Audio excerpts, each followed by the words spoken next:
खुशकिस्मत हूँ क्योंकि मेरे सीने में कुरान है, रहबर है कुरान सभी का हर मोमिन की शान है।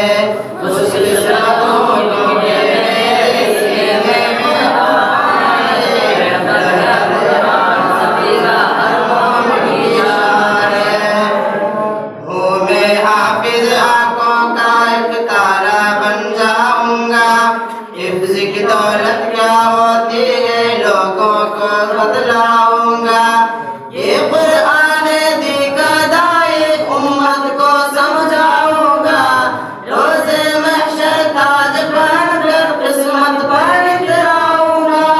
हाफिज बंदा वजह रहमत मौला का फैज़ान है, रहबर है कुरान सभी का हर मोमिन की शान है।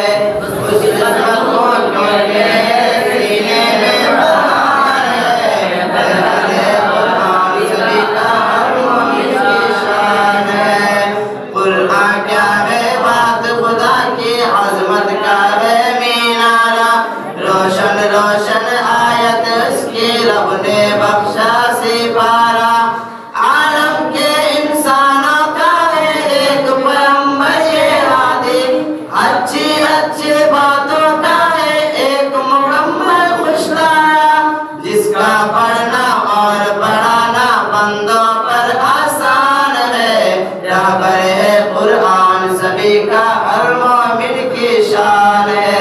खुश